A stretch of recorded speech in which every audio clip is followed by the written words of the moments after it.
Peço para alguém para ligar só esse ventilador aqui para mim. Pede lá para o passar no som. Vamos abrir a nossa Bíblia em 1 Coríntios, capítulo número 10.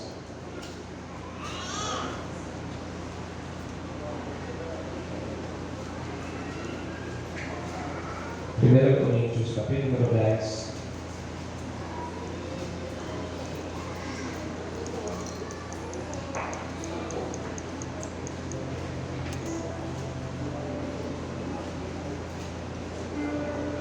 Verso número 23.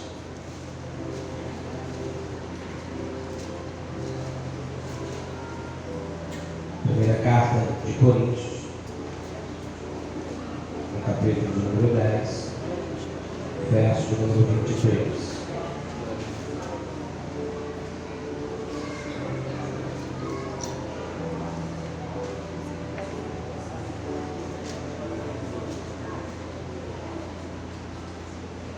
Todos acharam? Amém? Leia, passados. Todas as coisas são lícitas, mas nem todas convêm. Todas são lícitas, mas nem todas edificam. Ninguém busca o seu próprio interesse, e sim o de outro. Comei de tudo que se vende no mercado, sem nada perguntar por motivo de consciência. Porque do Senhor é a terra e a sua plenitude. Se algum dentre os incrédulos vos convidar e quiser ir, comei de tudo que for posto diante de vós, sem nada perguntar por motivo de consciência. Porém, se alguém vos disser, isto é coisa sacrificada a ídolo, não comais, por causa daquele que vos advertiu, por causa da consciência. Consciência, digo, não a tua própria mente, mas a do outro. Pois porque há de ser julgada a minha liberdade pela consciência alheia. Se eu precipito com ações de graças, porque hei de ser vituperado por causa daquilo que por me dou graças. Portanto, quer comais, quer bebais, ou façais outra coisa qualquer, fazei tudo para a glória de Deus. Não vos torneis causa de tropeço nem para judeus, nem para gentios, nem tampouco para a igreja de Deus. Assim como também eu procuro em tudo ser agradável a todos, não buscando o meu próprio interesse, mas o de muitos, para que sejam salvos. Sede meus imitadores, como também eu sou de Cristo. Vamos lá. Senhor nosso Deus e nosso Pai, somos gratos ao Senhor por essa palavra ali do nosso meio, pois a palavra, a própria palavra, é o próprio Deus que se faz presente em nosso meio. Oramos, ó Deus, para que haja manifestação do teu poder sobre nós. Fala conosco, Senhor. Fala como tu queres, não como nós queremos ouvir. Usa o servo como canal, instrumento da tua palavra, que assim diminua ele, e Cristo Senhor, e todo o povo de Deus diga, poder sentar. Gostaria de colocar o tema dessa mensagem, porém, fica sempre dizendo, porém,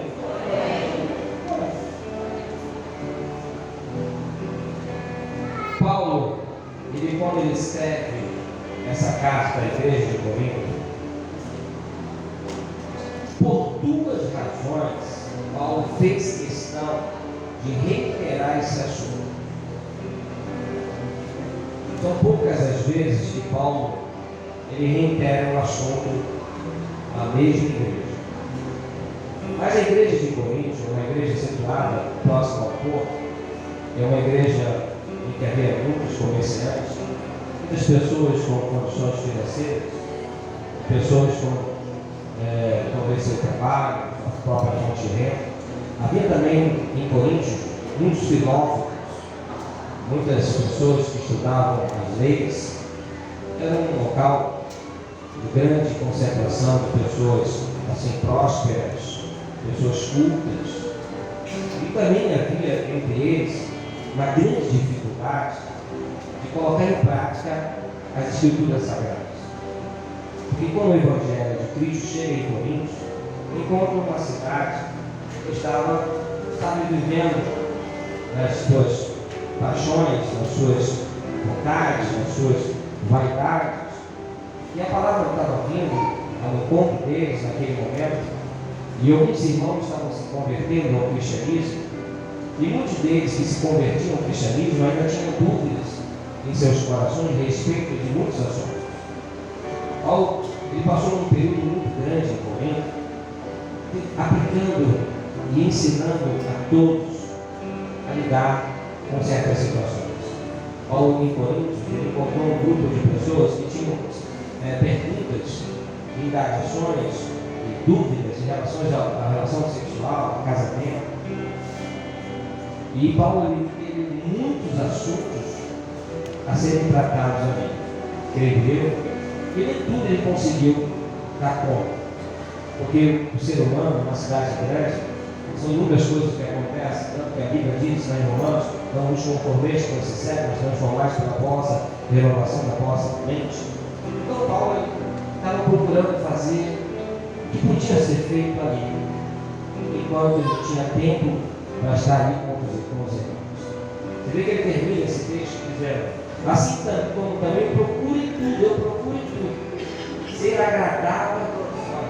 Eu tento ser agradável a todos, mas nem tudo eu posso fazer como vocês querem. Não posso falar o que vocês querem o tempo todo, mas eu tento o tempo todo ser agradável a todos. Ele ainda fala assim, não buscando o meu próprio interesse, mas de muitos, para que sejam salvos. Então Paulo não estava ali interessado no que eles tinham, no poder, no conhecimento, mas Paulo estava ali buscando a salvação de todos aqueles que ele estavam com ele. Então Paulo estava mostrando para aqueles irmãos que ele foi algo um instrumento de Deus, uma pessoa que perseguiu muito a igreja, uma pessoa que tinha uma ordem a ser cumprida e realizada, e por isso ele não media esforço algum de executar uma ordem. Mas quando Paulo encontrou com Jesus no caminho para Damasco, a sua vida mudou. Ele foi mudado da água para o vinho.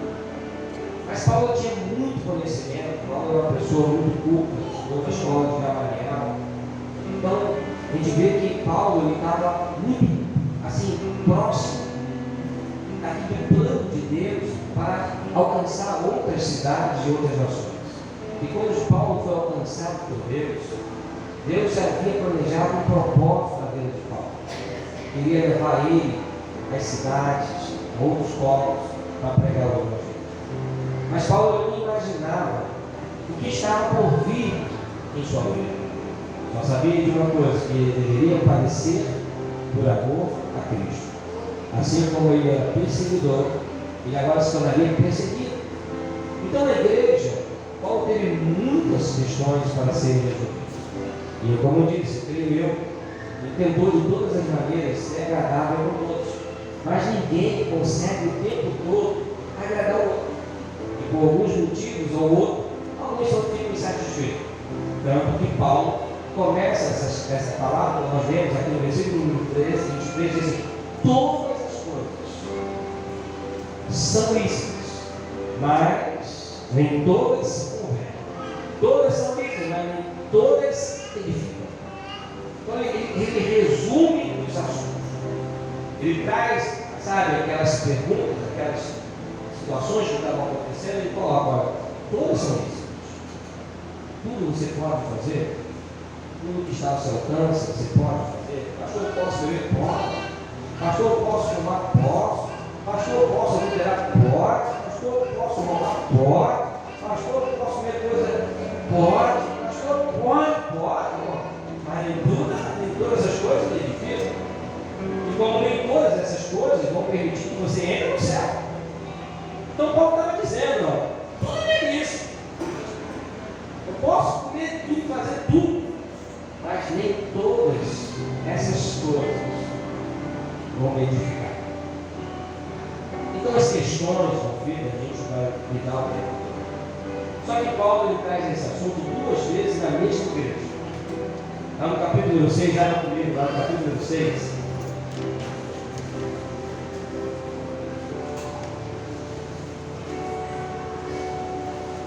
Versículo número 12.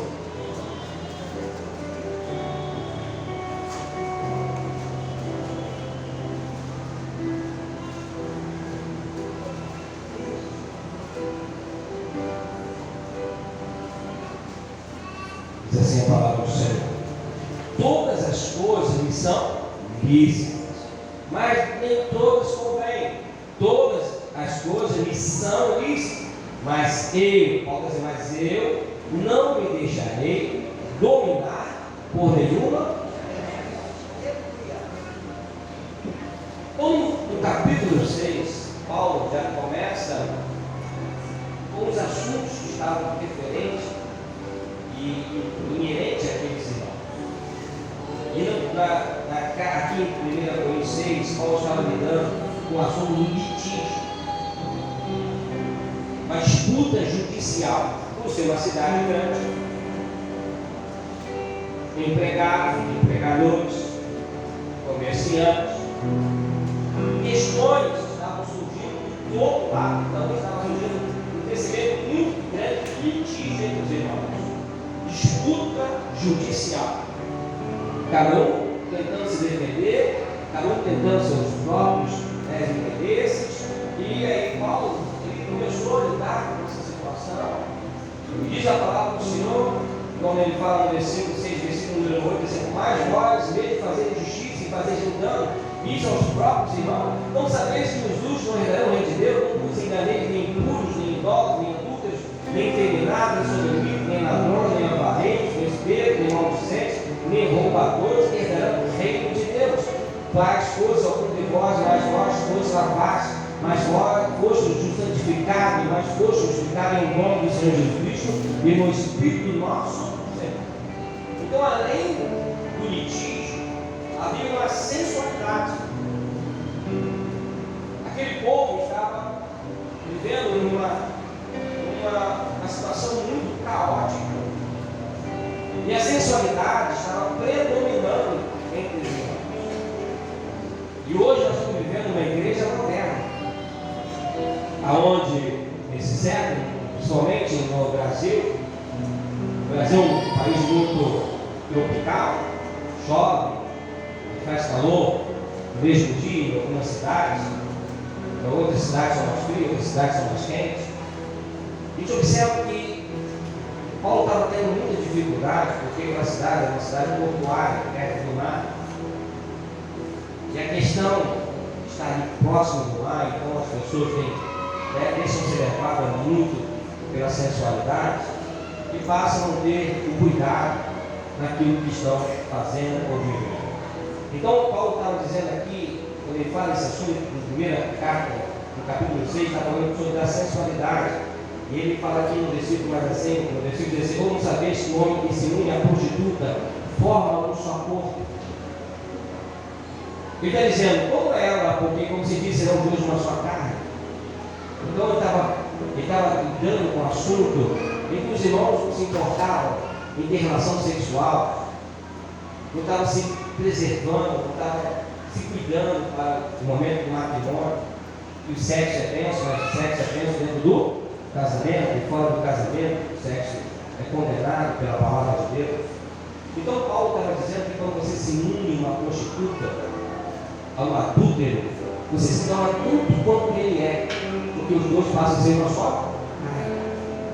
O ato sexual é um ato que une uma pessoa a outra. Isso é visto como laço de alma. Por isso muitas pessoas têm relações sexuais com várias outras pessoas antes de casar. Elas começam a viver uma turbulência no seu casamento, porque ela carrega laços de alma de outros relacionamentos passados, e por isso ela precisa confessar também esse pecado diante do Senhor e ser purificado a sua alma, para que você possa ter um relacionamento saudável com a pessoa que hoje você está vivendo o seu matrimônio. Então Paulo está aplicando com esse assunto. É um assunto muito sério, porque você falar sobre isso é muito difícil de falar. Você vê que a Bíblia fala que João Batista foi se meter no casamento de uma relação extraconjugal, quando ele foi tentar corrigir ali o rei não ficou satisfeito e a mulher acabou cortando a cabeça do João Batista, colocado numa bandeja. Por quê? Porque ele foi tentar falar uma situação que talvez não era confortável para os poderosos. Hoje tem muitas pessoas que têm relações, sabe, inúmeros motivos de dizer que agora o amor, existe agora o amor que é compartilhado. Como é que é o nome disso? Poliamor. Eu posso amar várias mulheres, posso amar vários homens. Ou várias mulheres, Ou vários homens. Então, é uma situação que é complicada. Isso já estava acontecendo na época do apóstolo Paulo, na igreja de Corinto, quando ele fala do assunto dos efeminados. Paulo percebe que havia efeminados no meio deles. E Paulo tenta passar para aqueles irmãos que essa sensualidade era condenada por Deus. Mas aquele que se une ao Senhor é o Espírito com ele, fugir da impureza. Qualquer outro pecado que uma pessoa comete é contra o corpo, mas aquele que pratica imoralidade peca contra o próprio corpo. Acaso não sabeis que o vosso corpo é o santuário do Espírito Santo que está em vós, o qual tendes da paz de Deus, que não sois de vós mesmos, porque foste comprado por preço, agora pois glorificai Deus no vosso corpo. Então Paulo estava ali, vendo aquela necessidade das pessoas em ser o santuário de Deus. Deus e Satanás não podem habitar no mesmo lugar. E diz que Deus, através do seu Filho Jesus Cristo, ele é muito educado. E o Espírito Santo, ele se entristece pelo nosso pecado. E o pecado nos afasta do Espírito Santo de Deus. E quem habita dentro de nós é o Espírito Santo de Deus. Mas a impureza, as coisas do litígio, tudo aquilo que estava envolvendo entre aqueles irmãos, estava afastando Deus deles. Eles tinham tudo em comum, faziam as coisas, tinham um bom trabalho, uma boa vida, mas eles estavam muito longe de Deus. E Paulo estava dizendo: olha, todas as coisas que vocês estão fazendo são lícitas, mas não convém essas coisas. Então Paulo estava pregando o Evangelho de uma forma bem educada. Paulo dizia: ó, vocês vão para o inferno. E se você continuar a prática da imoralidade, da fornicação, tu vai para o inferno. Olha, nem tudo, e é isso. Não convém essas coisas. Você pode até fazer, todas as coisas, são lícitas. Porque que são lícitas? Por causa do livre-arbítrio. Deus não nos deu uma prisão. Deus nos deu livre-arbítrio. Por isso todas as coisas são lícitas. Eu tenho livre-arbítrio de fazer o que eu quero, de comer o que eu quero, de beber o que eu quero. Deus tem essa liberdade, e Deus me deu essa liberdade. Mas nem todas essas coisas me são.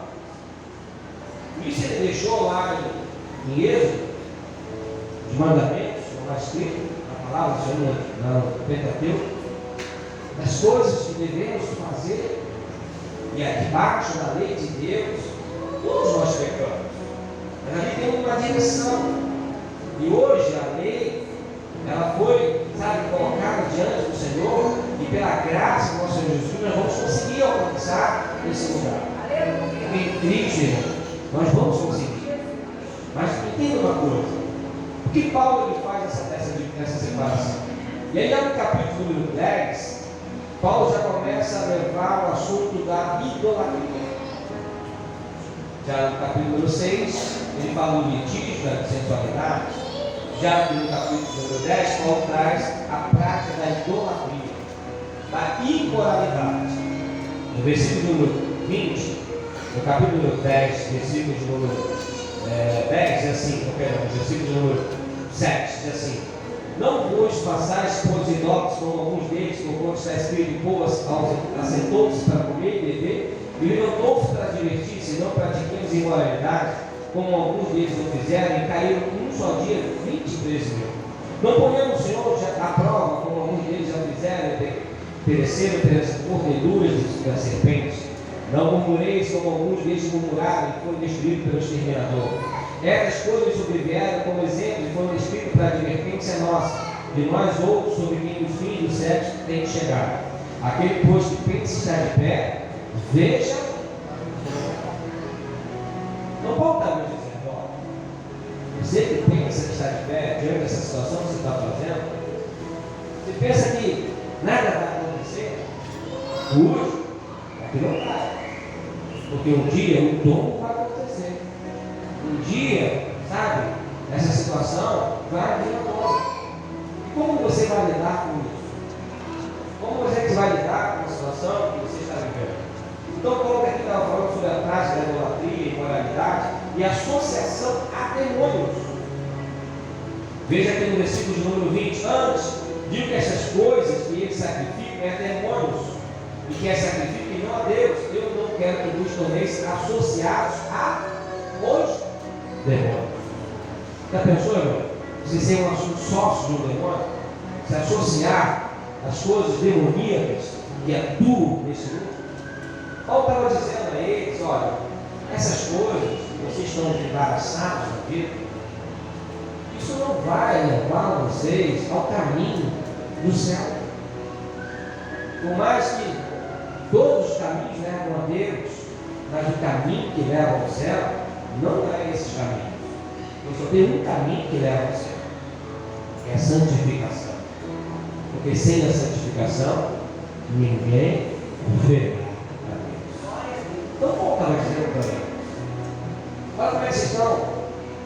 Porque no versículo 16 diz assim: porventura o caso da bênção que abençoamos na comunhão do sangue de Cristo, o pão que partimos na comunhão do corpo de Cristo, porque nós, embora muitos, somos unicamente um pão de sua corpo, porque todos participamos do único pão. Considerai Israel segundo a carne, não é certo que aqueles que se alimentam do sacrifício, não participantes, não são participantes do altar. Considerai Israel segundo a carne, não é certo que aqueles que se alimentam do sacrifício são participantes do quê? Do altar. Então Paulo estava dizendo: vocês participam das coisas erradas, vivem fazendo as coisas erradas, e depois querem participar das coisas do altar. Porque o lugar do altar é um lugar de sacrifício, de adoração, de entrega, de renúncia. E Paulo estava dizendo para eles: não é bem assim. Não é dessa maneira que as coisas vão funcionar. Não é dessa forma que é o Evangelho de Cristo que deve ser realizado, ser cumprido na nossa vida. Que digo, pois, que o sacrifício ao ídolo é alguma coisa, ou que o próprio ídolo tem algum valor? O que é o ídolo? O que é adorar a uma outra coisa que não seja o Senhor? Tudo aquilo que nós colocamos no lugar de Deus passa a ser o nosso ídolo. Pois nós só temos que adorar ao Senhor. Se você tem adorado as outras coisas acima de Deus, você tem adorado um tipo de ídolo na sua vida. E Paulo estava tendo nesse momento aqui, e reiterando esse assunto, com vários problemas em um só lugar. Ele faz essa questão no capítulo 6, no capítulo 10, porque os assuntos iam aumentando. Os problemas daquela igreja iam crescendo. E como cada vez que chega um irmão novo na igreja, vários irmãos chegaram hoje, sim ou não? Eles chegaram com as suas vidas, com seus traços e personalidades, e nós iremos, daqui a um pouco tempo, descobrir quem são eles. E eles vão descobrir quem somos nós.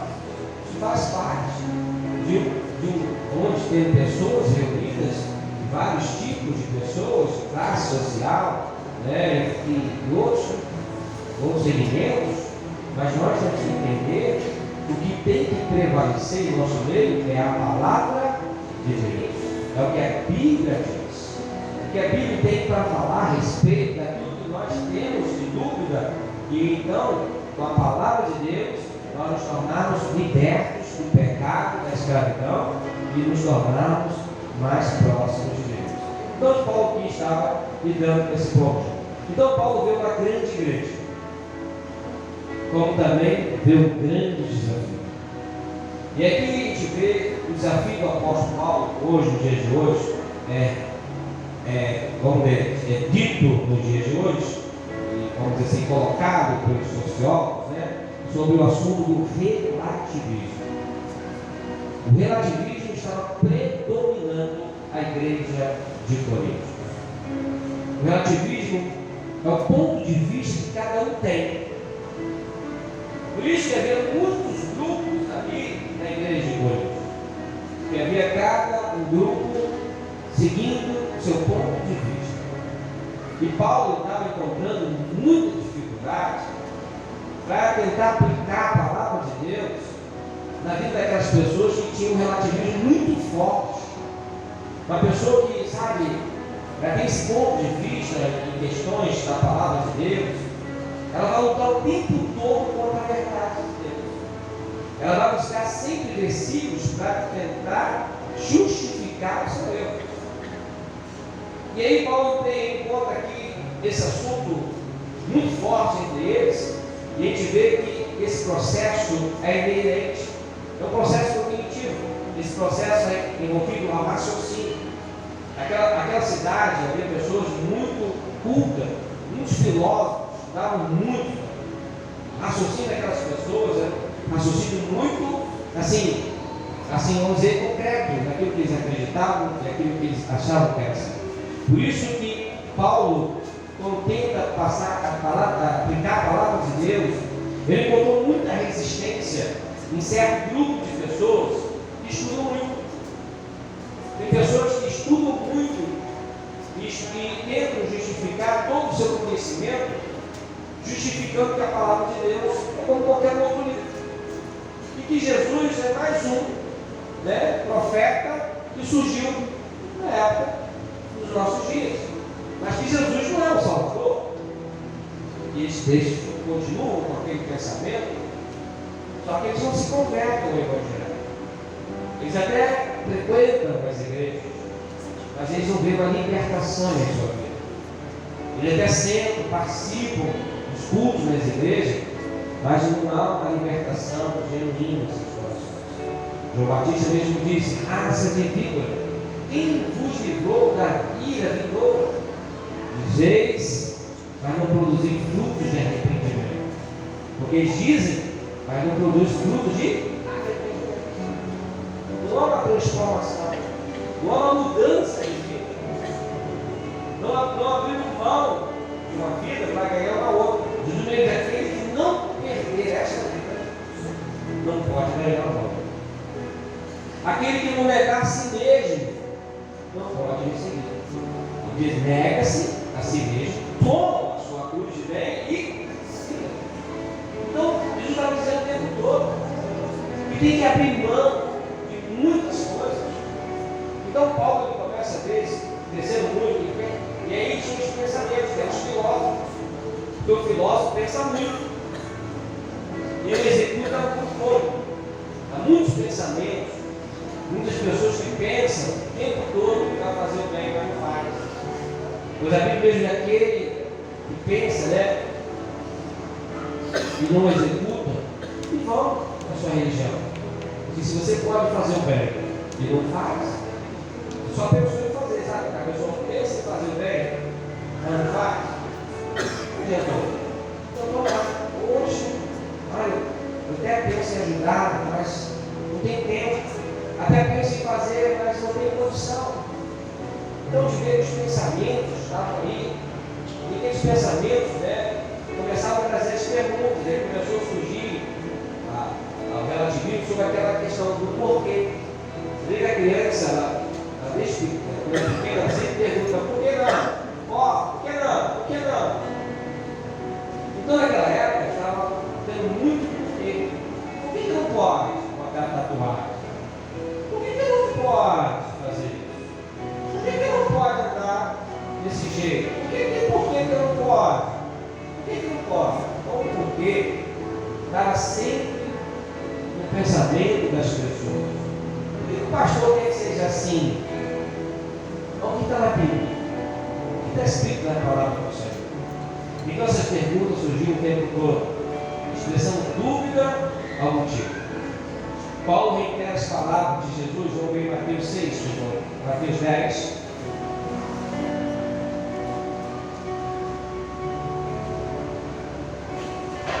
Lá em Mateus 10. Paulo reitera as palavras de Jesus diante desses questionamentos. Livro de Mateus 10, 6. Perdão, livro de Mateus 11, 6.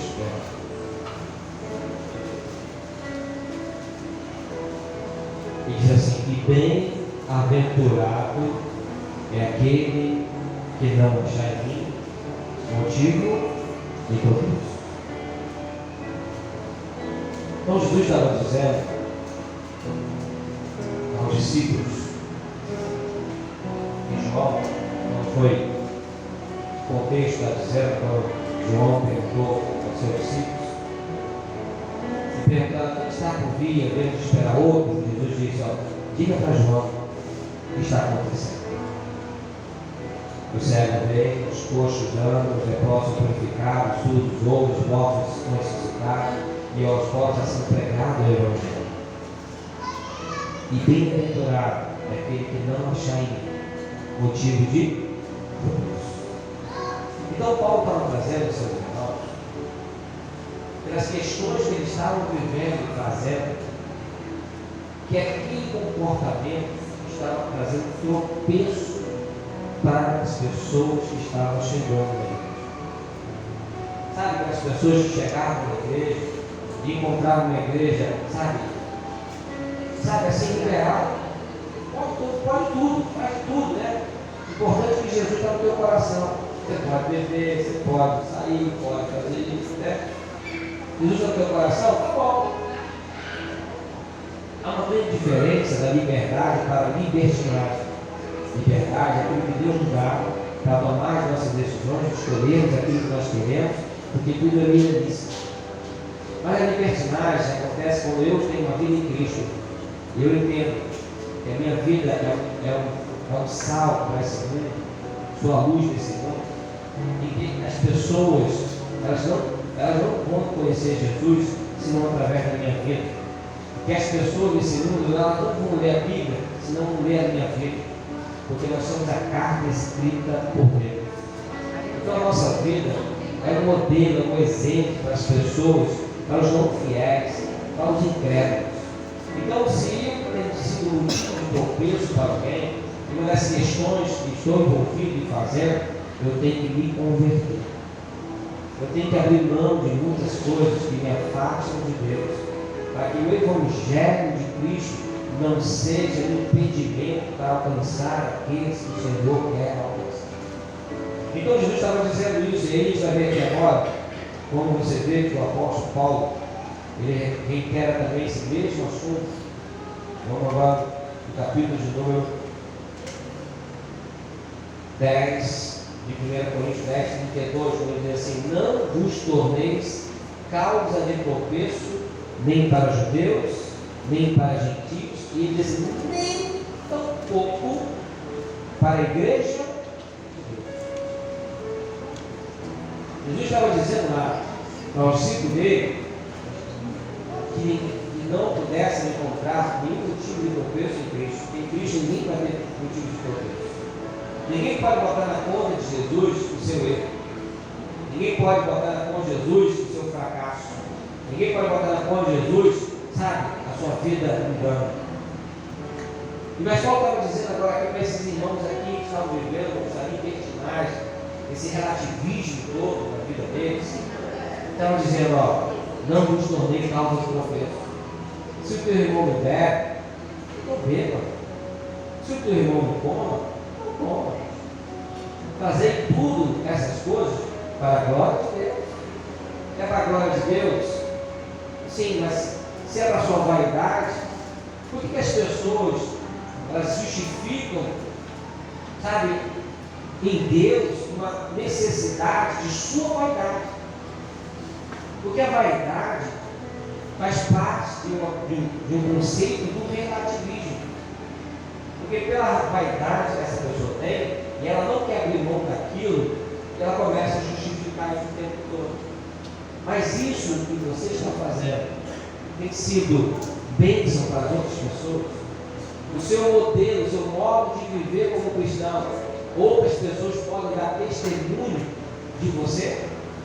Outras pessoas podem querer, sabe, dizer assim, olha, eu quero ser um cristão, mas como essa irmã.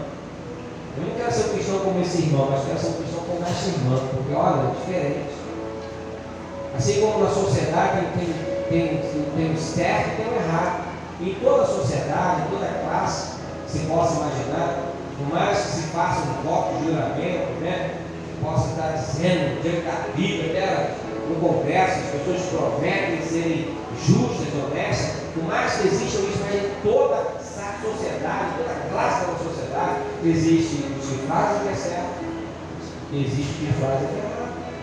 Não existe na sociedade nenhuma classe perfeita, não existe. E também não é na igreja que você vai encontrar uma classe perfeita, porque na igreja tem o joio e tem o trigo. Eles se parecem, mas não são os mesmos.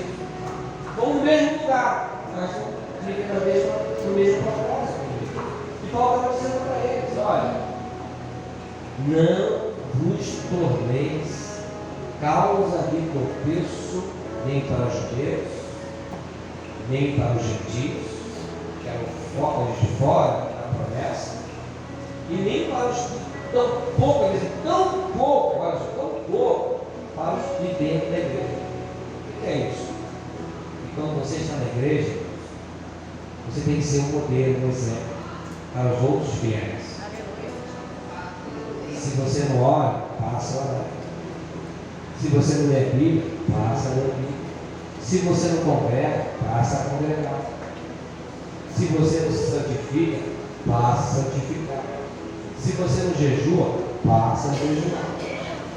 Porque você tem que ser, sabe, um modelo para os novos cristãos que estão chegando. Isso é muito importante a gente ver qual está reiterando. E está dizendo aqui agora em 2 Timóteo, vamos lá em 2 Timóteo, no capítulo 2.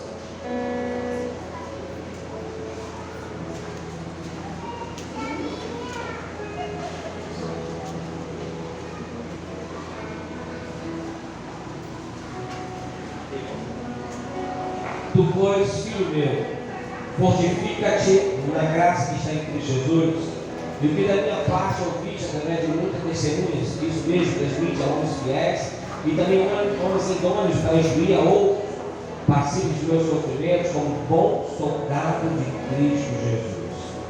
Nenhum soldado em serviço se envolve em negócio dessa vida, porque o seu objetivo é satisfazer aquele que o arregimentou. Igualmente, o atleta não é coroado se não lutar segundo as normas.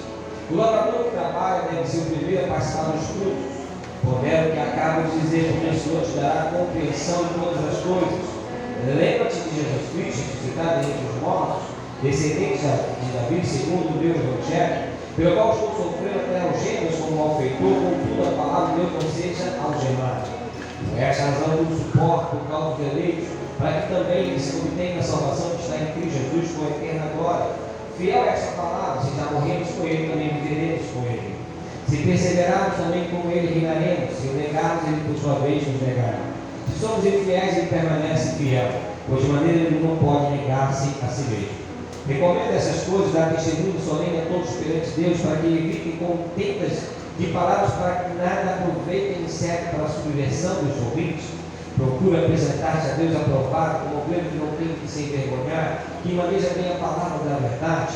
Evita igualmente os falatórios inúteis e profanos, pois é que deles usam passarão na impiedade ainda maior. Além disso, a linguagem deles corrói com câncer, entre os quais se inclui neutro e leto. Eles se desviaram da verdade, asseverando que a ressurreição já se realizou, e estão pervertendo a fé a alguns. Entretanto, o firme fundamento, Deus permanece tendo este selo. O Senhor conhece que lhe pertence, e mais, a parte da injustiça todo aquele que professa o nome do Senhor. Ora, numa grande casa não há somente utensílios de ouro e de prata, há também de madeira e de barro, alguns para honra, outros para desonra. Assim, pois, se alguém a si mesmo se purificar desses erros, será utensílio para honra, santificado e útil para o possuidor, estando preparado para toda boa obra. Foge contra assim das paixões da mocidade, Segue a justiça, a fé e o amor e em paz com que de coração puro invocam o Senhor. E repete as questões insensatas e absurdas, pois sabes que só engradam e engendram contendas. Ora, é necessário que o servo do Senhor não viva a contender, e sim deve ser grande para com todos, apto para instruir, paciente, disciplinando com mansidão os que se obtêm com a expectativa de que Deus lhe conceda não só o arrependimento para conhecerem plenamente a verdade, mas também o retorno a essa sensatez, livrando-os deles, eles do laço do diabo, tendo sido feito cativo por ele para cumprir a sua vontade. Então, Paulo está dizendo agora aqui a Timóteo: a experiência vivida em Corinto, pelas contendas e perguntas que estavam ali em Corinto. Paulo aprendeu muito na igreja de Corinto. Ele aprendeu a não discutir, a não ficar, sabe, como diz aquela palavra, em falatórios. Porque muitas pessoas, elas passam a viver discutindo assuntos que não é para ser discutido, já está escrito. Se a Bíblia diz que você tem que fazer, já está na palavra. Por que ficar discutindo, tentando justificar o seu erro? Pratica a palavra. Cumpre o que está escrito na palavra. Ficar discutindo, procurando argumentos o tempo todo.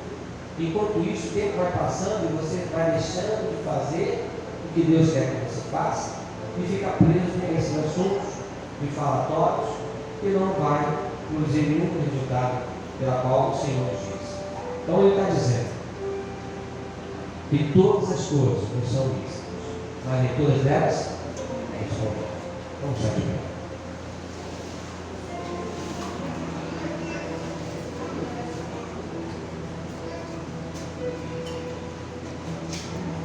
Que coisas são essas? São as suas coisas. São as suas coisas. Essas coisas te convêm? Será que convém ao Senhor? Será que esse modo de viver é o modo que Cristo vê como um verdadeiro cristão? Será que você pode se apresentar a Deus como ovelha aprovada, que maneja bem a palavra da verdade, não tem de que se envergonhar?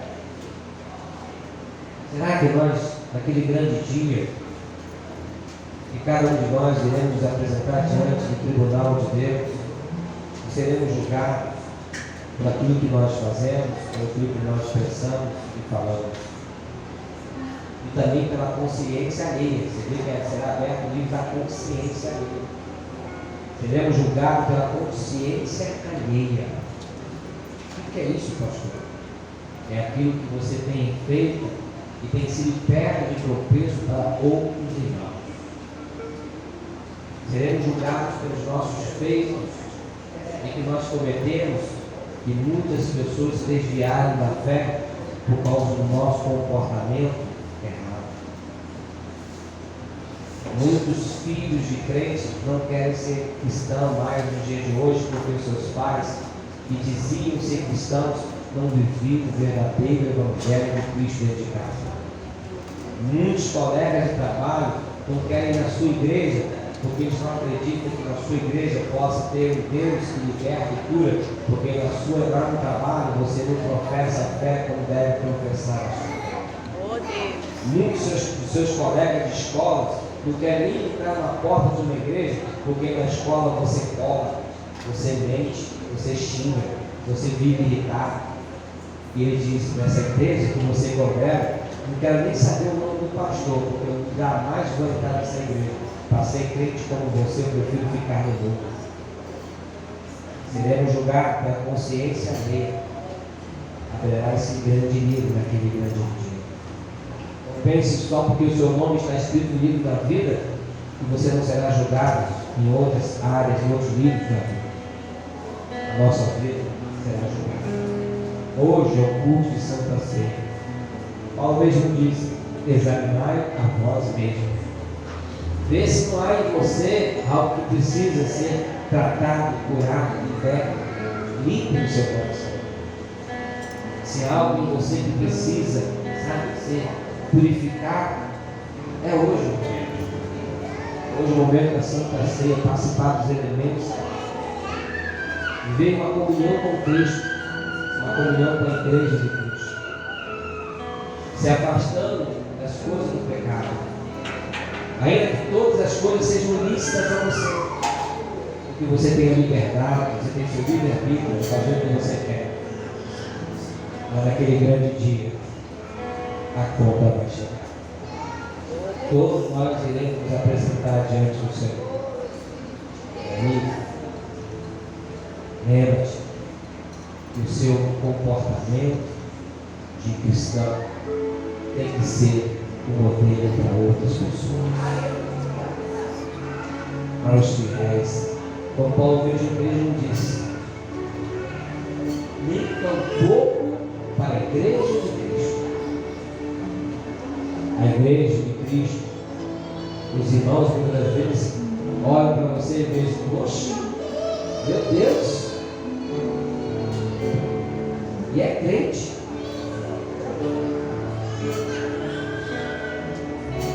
Convertei-vos, arrependei-vos, que vai chegar no dia do Senhor. Paulo mesmo diz: está chegando esse grande dia, já bem perto, tão perto que nós não possamos nem imaginar. Ele virá conquistar de olhos, e ninguém ficará de fora desse dia, porque diz: e todo joelho se dobrará, e toda língua confessará que Ele é o Senhor. Mas se você creres e confessar a sua boca e todo o coração que Ele ressuscitou, e ao morreu e terceiro que Ele ressuscitou, então você verá a sua salvação. Tem que crer. E para crer, tem que haver mudança, tem que haver transformação. Se andava com a sainha curta, vai mudar a sainha.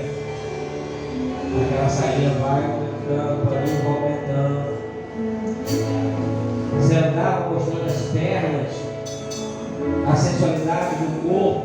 Mas pastor, tem muito crente que está na igreja, está com roupa comprida, roupa lá embaixo, com aquela língua finita. Exatamente. Eles não estão sendo exemplo. Mas a conta também vai chegar para ele. Anda com a Bíblia debaixo do braço, pastor, mas olha, anda na rua, só Deus sabe como é que essa pessoa é. Cada um dá conta do seu. Como é que não pode um cego criar outro?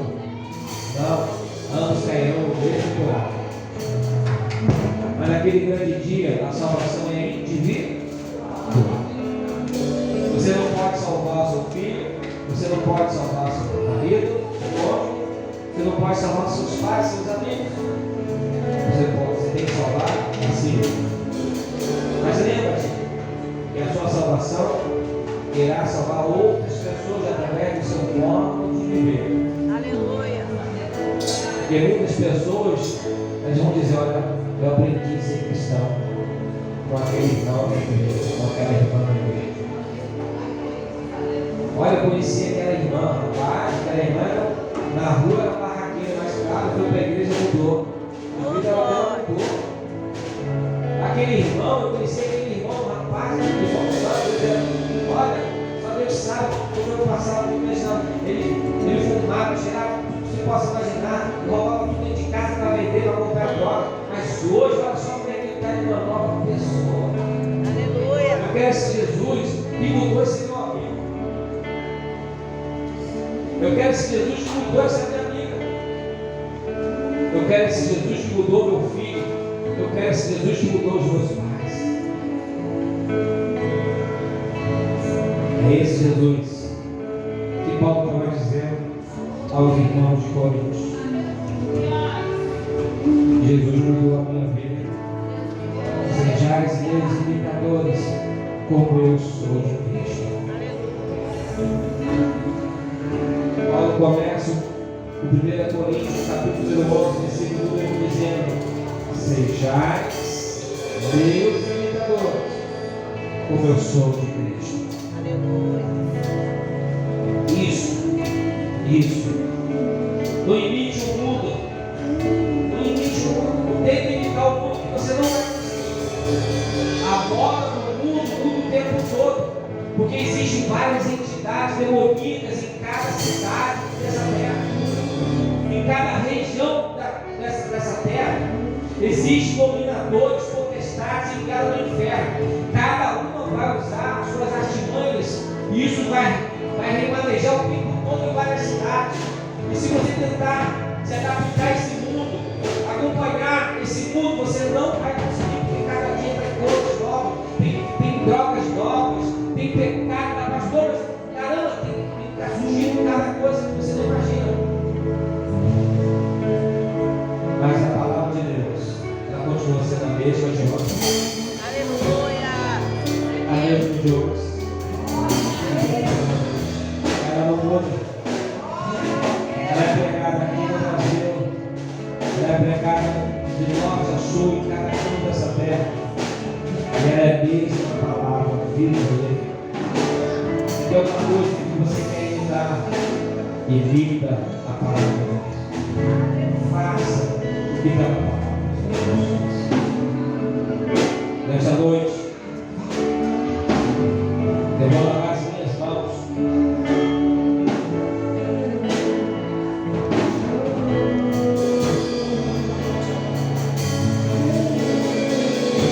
Assim como nós vamos falar sobre o culto de Santa Ceia, a nossa igreja tem a preocupação de pregar a palavra com veemência, verdade, goste ou não goste, se sinta bem ou não se sinta bem. A palavra de Deus vai ser pregada da forma como ela tem que ser dita e pregada. Se naquele grande dia tiver alguma coisa que você venha dizer, eu não sabia, o pastor não pregou, ninguém falou dessas coisas, eu sou inocente. Porque a própria palavra lá que nós lemos em 1 Coríntios 10, como disse Paulo, se você comer alguma coisa, sua consciência te condenar, está puro. Se você comer alguma coisa, sacrificados aos ídolos, mas ninguém te falou para sacrificados aos ídolos, não tem nenhum problema. Mas se disseram a você que essas coisas são erradas e você fizer, aí então a sua consciência vai te condenar. Porque alguém te disse que é certo e errado, você preferiu ficar no errado. E aí? Aí eu lavo as minhas mãos. Se você está aqui nesta noite, a palavra de Deus diz: examinar em vós mesmos. Examine a si mesmo. Veja se na sua vida é alguma área na sua vida que precisa ser liberta. Confesse ao Senhor nesta noite. Confesse a Jesus Cristo nesta noite. Uma área na sua vida que precisa de libertação. Pastor, eu não preciso de nenhuma libertação. Eu não mato, eu roubo, eu fumo, eu bebo. Olha, eu faço bem. Tem nada de errado.